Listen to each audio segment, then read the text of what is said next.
নমস্কার, আমি চৈতালি। আর আপনারা শুনছেন আলোর গল্পের আসর। আলোর গল্পের আসরে আজকে ছোট্ট বন্ধুদের জন্য একটি রূপকথার গল্প পাঠ করব। ব্রাহ্মণের জাদু কলসি। এক ছিল খুব গরিব ব্রাহ্মণ। তার ছিল 3টি সন্তান। নগরের এক কোণে নদীর তীরে তার ছোট কুঁড়ে ঘর। সেখানে ব্রাহ্মণ, তার স্ত্রী এবং ছেলেপুলেদের নিয়ে অতি কষ্টে দিন অতিবাহিত করতেন। ব্রাহ্মণ খুব গরিব বলে ভিক্ষে করে খুব কষ্ট করে দুবেলা দুমুঠো আহারের ব্যবস্থা হতো। কোনো দিন তাও জুটত না। কিন্তু ব্রাহ্মণ ছিল ভীষণ সৎ, অন্যায় লোভ থেকে চিরকাল দূরে দূরে থাকত। দিনরাত শুধু মা দুর্গার নাম জপ করত, প্রার্থনা করে বলতো, দেবী দুর্গা, আমি যেন কখনো বিপদগামী না হই। এইভাবেই কেটে যাচ্ছিল ব্রাহ্মণ আর ব্রাহ্মণীর অভাবের সংসার।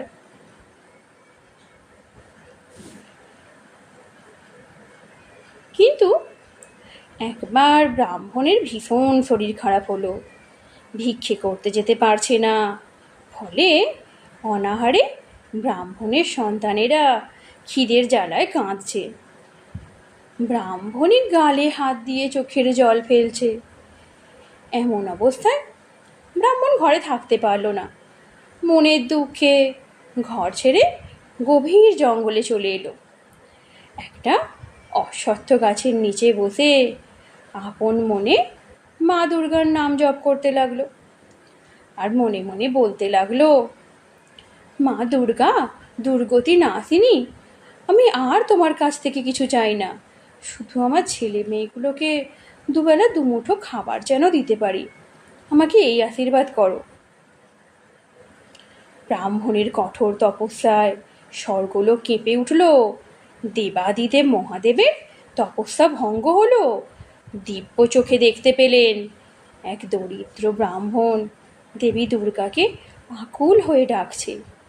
সঙ্গে সঙ্গে মহাদেব দেবী দুর্গাকে ডেকে বললেন, কেন তোমায় স্মরণ করছে ওই ব্রাহ্মণ? দেবী দুর্গা বললেন, ওই ব্রাহ্মণ আমার একনিষ্ঠ পূজারী, ওর ভীষণ অভাব। চলুন আমরা মর্তলোকে গিয়ে ওকে সাহায্য করি। মহাদেব আর মা দুর্গা সেই গভীর জঙ্গলে ব্রাহ্মণের সামনে এলেন। মা দুর্গা বললেন, ব্রাহ্মণ, কেন আমায় স্মরণ করেছ? চোখ তুলে দেবী পার্বতী এবং দেবাদিদেব মহাদেবকে দেখে ব্রাহ্মণ তাদের পায়ে লুটিয়ে পড়ে কাঁদতে কাঁদতে বলল, আমি বেশি কিছু চাই না, শুধু আমার ছেলে মেয়েদের যেন দুবেলা দুমুঠো খাবারের ব্যবস্থা করতে পারি, আশীর্বাদ করো মা। মা দুর্গা হেসে বললেন, এই হাঁড়িটা তোমার কাছে রেখে দাও। যেমন খাবারের প্রয়োজন হবে, যখন খাবারের প্রয়োজন হবে, তেমন তখন হাঁড়ি উপুর করবে, সঙ্গে সঙ্গে ভালো মুড়ি পড়বে। এই বলে তারা অদৃশ্য হয়ে গেলেন। চারিদিকে অন্ধকার নেমে এসেছে। ব্রাহ্মণ মনে মনে ভাবল, এই অন্ধকারে এতটা পথ অতিক্রম করে বাড়ি যাওয়াটা কি ঠিক হবে? না না, তার চাইতে আজকে রাতটুকু কাছাকাছি কোথাও কাটিয়ে কাল সকালে বাড়ি ফিরে যাব। এই কথা ভেবে ব্রাহ্মণ জঙ্গলে আশ্রয়ের সন্ধান করতে লাগলো। জঙ্গলের খানিকটা অতিক্রম করে দেখতে পেল দূরে লণ্ঠনের আলো জ্বলছে। আলোর সামনে পৌঁছে দেখতে পেল একটা মুদির দোকান। দোকানের মালিক ব্রাহ্মণকে খদ্দের ভেবে দোকানে বসতে দিল। ব্রাহ্মণ বলল, দেখো বাবু, আমি তোমার খদ্দের নই। রাত হয়ে যাওয়ায় বাড়ি ফেরার সাহস পেলাম না। তুমি যদি আমাকে এক ঘটি জল আর শোয়ার জন্য একটু জায়গা দাও, তবে আমি বিশেষ উপকৃত হই। এ কথা শুনে দোকানের মালিক মনে মনে বিরক্ত বোধ করলেন। মুখে কিছু বলল না, মনের ভাব গোপন করে এক ঘটি জল ব্রাহ্মণকে দিল। ব্রাহ্মণ জলের ঘটি পাশে রেখে হাঁড়ি উপুড় করল। সঙ্গে সঙ্গে এক থালা মুড়ি হাঁড়ি থেকে পড়ল। ব্রাহ্মণ আপন মনে মুড়ি চিবোতে লাগলো। এদিকে দোকানি আর চোখে ব্যাপারটা লক্ষ্য করলো। মনে মনে ভাবল, খালি হাঁড়ি উপুড় করার সঙ্গে সঙ্গে এক থালা মুড়ি হয়ে গেল, আশ্চর্য ব্যাপার তো। এই ভেবে দোকানি ব্রাহ্মণের পাশে ঘাপটি মেরে শুয়ে রইল। যখন ব্রাহ্মণ গভীর নিদ্রায় অচৈতন্য, তখন দোকানি সন্তর্পণে ব্রাহ্মণের মাথার ধারে রাখা হাঁড়িটা হাতে নিয়ে উপুড় করল। সঙ্গে সঙ্গে হাঁড়ি থেকে মুড়ি পড়তে লাগলো। দোকানির চোখ বড় বড় হয়ে গেল, আনন্দে সে আত্মহারা হয়ে গেল। তখন দোকানি অবিকল ওই রকম দেখতে একটা হাঁড়ি ব্রাহ্মণের মাথার কাছে রেখে আসল হাঁড়িটা লুকিয়ে রাখল। পরদিন সকালে ব্রাহ্মণ নকল হাঁড়ি নিয়ে বাড়ির পথে হাঁটা দিল। বাড়িতে পৌঁছে স্ত্রীকে ডেকে বলল, এতদিন পর মা দুর্গা আমার ডাকে সাড়া দিয়েছেন, দেখো কি এনেছি। ব্রাহ্মণী বলল, কি এনেছো? ব্রাহ্মণ প্রফুল্ল চিত্তে বলল, গতকাল সারাদিন জঙ্গলে বসে মা দুর্গাকে ডেকেছি। দিনের শেষে মা দুর্গা আমার তপস্যায় সন্তুষ্ট হয়ে এই হাঁড়িটা দিয়ে বললেন, যখন খাবারের দরকার হবে হাঁড়ি উপুড় করলেই মুড়ি পড়বে। ব্রাহ্মণী আহ্লাদিত হয়ে বলল, তাই নাকি? দেখি দেখি হাঁড়িটা উপুড় করে দেখাও তো। ব্রাহ্মণ সঙ্গে সঙ্গে হাঁড়ি উপুড় করল, কিন্তু মুড়ি পড়ল না। ব্রাহ্মণ অবাক হয়ে গেল। দুঃখে ক্ষোভে সে আর কোনো কথাই বলতে পারল না। ব্রাহ্মণী মনে মনে ভাবল, আহারে, অনাহারে দুঃখে স্বামীর মাথাটা খারাপ হয়ে গেছে। ব্রাহ্মণী স্বামীকে সান্ত্বনা দিয়ে বলল, 4টি মুড়ি এনে দেবো, খাবে? ব্রাহ্মণ না বলে আবার বাড়ি থেকে বেরিয়ে পড়ল। হাঁটতে হাঁটতে হাঁটতে চলে এলো সেই গভীর বনে। গাছের নিচে বসে আবার মা দুর্গার নাম জপ করতে লাগলো। এক সময় মা দুর্গা সেই ডাকে সন্তুষ্ট হয়ে ব্রাহ্মণকে দর্শন দিয়ে বললেন, ব্রাহ্মণ, তুমি আবার কেন আমায় ডাকছো? ব্রাহ্মণ অশ্রু সজল নয়নে বলল, মা গো মা দুর্গা, তোমার হাঁড়িটা বাড়িতে নিয়ে গিয়ে উপুড় করলাম, কিন্তু কই কিছু তো পড়ল না। মা দুর্গা হেসে বললেন, ব্রাহ্মণ, তুমি ভীষণ সাদাসিধে। যে মুদির দোকানে তুমি রাত কাটিয়েছিলে সেই দোকানের মালিক তোমাকে ঠকিয়েছে। যাই হোক, এই নাও আর একটা হাঁড়ি, এটাকে সামনে রাখো। ব্রাহ্মণ মনের আনন্দে বাড়ির পথে হাঁটতে লাগলো। ভেবেছিল সোজা বাড়ি যাবে, কিন্তু হাঁটতে হাঁটতে খুব ক্লান্ত হয়ে পড়ল।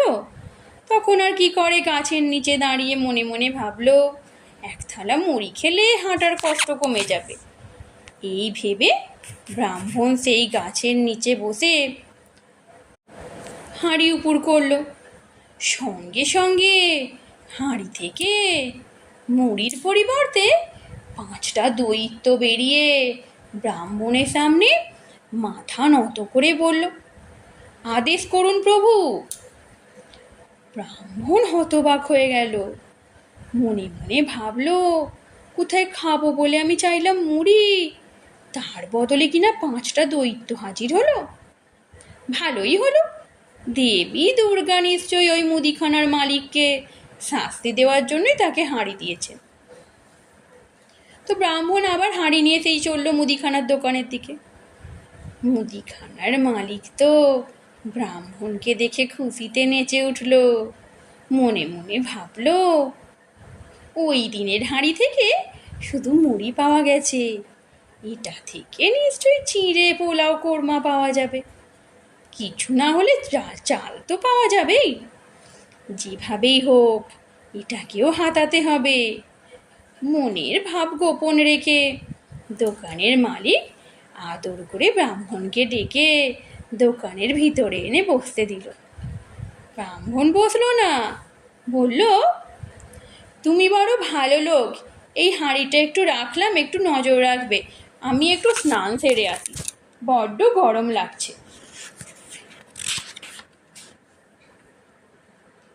এই বলে ব্রাহ্মণ হাঁড়িটা রেখে দোকান থেকে বেরিয়ে এলো।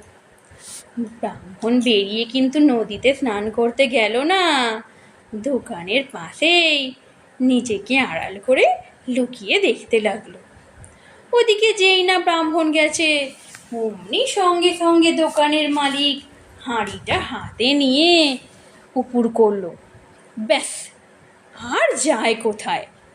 হাঁড়ি থেকে পাঁচটা দৈত্য বেরিয়ে দোকানের মালিককে বেধড়ক মারতে লাগলো। মারের চোটে সে বাবা গো মা গো বলে চিৎকার করতে লাগলো। চিৎকার শুনে বাড়ির ভেতর থেকে তার স্ত্রী আর ছেলেমেয়েরা তাকে বাঁচাতে যেই দোকানে প্রবেশ করলো, সঙ্গে সঙ্গে দৈত্যরা তাদেরও মারতে শুরু করলো। এমন সময় ব্রাহ্মণ গাছের আড়াল থেকে বেরিয়ে নিরীহ শান্তভাবে দোকানের দিকে এলো। ব্রাহ্মণকে দেখা মাত্র দোকানের মালিক হামাও করে কাঁদতে কাঁদতে ব্রাহ্মণের পায়ে লুটিয়ে পড়ল আর বলতে লাগলো, আমাকে বাঁচান, আমার অন্যায় হয়ে গেছে, আমি এক্ষুনি আপনার হাঁড়ি ফিরিয়ে দিচ্ছি। ব্রাহ্মণ তখন দৈত্যের হাঁড়িটা সোজা করলো, সঙ্গে সঙ্গে 5টা দৈত্য অদৃশ্য হয়ে গেল। দোকানের মালিককে বলল, তোমার কৃতকার্যের উপযুক্ত শাস্তি পেয়েছ, এবার আমাকে আমার হাঁড়ি ফিরিয়ে দাও। দোকানের মালিক ব্রাহ্মণকে হাঁড়ি ফিরিয়ে দিল। ব্রাহ্মণ 2টো হাঁড়ি নিয়ে মনের আনন্দে চলল বাড়ির পথে। ব্রাহ্মণকে 2টো হাঁড়ি হাতে বাড়ি ফিরতে দেখে ব্রাহ্মণই ভাবল, লোকটা কি একদম পাগল হয়ে গেল। তারপর তাকে বলল, কি গো, তোমার শরীরটা কি ভালো নেই? ব্রাহ্মণ বিরক্ত হয়ে বলল, সব ভালো আছে, যাও যাও, ঘরে যত হাঁড়ি কলসি আছে সব এখানে এনে রাখো। ব্রাহ্মণই আর কথা না বাড়িয়ে ভয়ে ভয়ে সমস্ত হাঁড়ি কলসি ব্রাহ্মণের সামনে এনে রাখলো। ব্রাহ্মণ মুড়ির হাঁড়িটা উপুর করলো আর সঙ্গে সঙ্গে হাঁড়ি থেকে মুড়ি পড়তে লাগলো। তা দেখে তো সকলের চোখ ছানা বড়া। ব্রাহ্মণের ছেলেমেয়েরা মুঠো মুঠো করে মুড়ি খেতে লাগলো। আহারে, বাছারা কতদিন খায়নি, কি খুশির ঝিলিক তাদের চোখে। ব্রাহ্মণ সমস্ত হাঁড়ি কলসি মুড়িতে ভর্তি করে বলল, শুধু মুড়ি খেলেই চলবে না, মা দুর্গার আশীর্বাদে ভাবছি একটা মুড়ির দোকান দেব। স্বামীর প্রস্তাবে ব্রাহ্মণী খুশি হয়ে বলল, খুব ভালো হবে, এতদিনে মা দুর্গা আমাদের দিকে মুখ তুলে তাকিয়েছেন। পরদিন ব্রাহ্মণ বাড়ির পাশেই একটা মুড়ির দোকান খুলে বসলো। দিনে দিনে ব্রাহ্মণের মুড়ির সুখ্যাতি চারিদিকে ছড়িয়ে পড়তে লাগলো। দূর দূরান্ত থেকে লোক এসে বস্তা বস্তা মুড়ি ব্রাহ্মণের কাছ থেকে নিয়ে যেতে লাগলো। এইভাবে প্রায় বেশ কয়েক বছর কেটে গেল। ব্রাহ্মণ এখন আর গরিব নেই। নগরের ধনী সম্প্রদায়ের মধ্যে ব্রাহ্মণেরও নাম আছে। ব্রাহ্মণের আর সেই কুঁড়ে ঘর নেই, সেখানে বিরাট দালান উঠেছে। সেই দালানে প্রতি বছর বড় করে জাঁকজমক করে মা দুর্গার পুজো হয়। কত দূর দূরান্ত থেকে সবাই আসে সেই পুজো দেখতে, প্রসাদ খেয়ে যায়। ব্রাহ্মণী ছেলেমেয়েরা এখন বেশ সুখেই আছে। একদিন সকালে ব্রাহ্মণ নিজের কাজে পাশের গ্রামে যায়। সেদিন ব্রাহ্মণী দোকান খুলে বসেছে। সকাল সকাল এক বড় খদ্দের 50 বস্তা মুড়ির অর্ডার দিয়ে বলে যায় বিকেলে নিয়ে যাবে। এদিকে ব্রাহ্মণী দেখলো দোকানে মাত্র কয়েক বস্তা মুড়ি আছে। তখন সে করলো কি, ভুল করে মুড়ির হাঁড়ির পরিবর্তে দৈত্যের হাঁড়িটা উপুড় করলো। সঙ্গে সঙ্গে দৈত্যরা বেরিয়ে ব্রাহ্মণীকে কি মারতে লাগলো। ব্রাহ্মণী চিৎকার করতে লাগলো। ব্রাহ্মণ ছুটতে ছুটতে বাড়ি ফিরে দৈত্যদের তার গিন্নিকে মারতে দেখে ব্যাপারটা বুঝতে পারে। সঙ্গে সঙ্গে হাঁড়ি সোজা করে তুলে ধরে। দৈত্যরা অদৃশ্য হয়ে যায়। ব্রাহ্মণ মনে মনে ভাবলো, দুটো হাঁড়ি একসঙ্গে রাখলে যে কোনো সময় অঘটন ঘটে যেতে পারে। তাই ব্রাহ্মণ দৈত্যের হাঁড়িটা অন্য জায়গায় গোপনে রেখে দিল। সেই রাজ্যের রাজা কি করে যেন ব্রাহ্মণের আশ্চর্য হাঁড়ির খবর পেয়ে গেলেন। সঙ্গে সঙ্গে মহারাজ ব্রাহ্মণকে রাজদরবারে ডেকে পাঠিয়ে জিজ্ঞেস করলেন, তোমার কাছে এমন একটা হাঁড়ি আছে যে হাঁড়িটা উপুড় করলে মুড়ি পাওয়া যায়? মহারাজের মুখে গোপন হাঁড়ির খবর শুনে ব্রাহ্মণ তো অবাক। বলল, মহারাজ, আমি ব্রাহ্মণ, মিথ্যে কথা আমার ধর্মে সইবে না।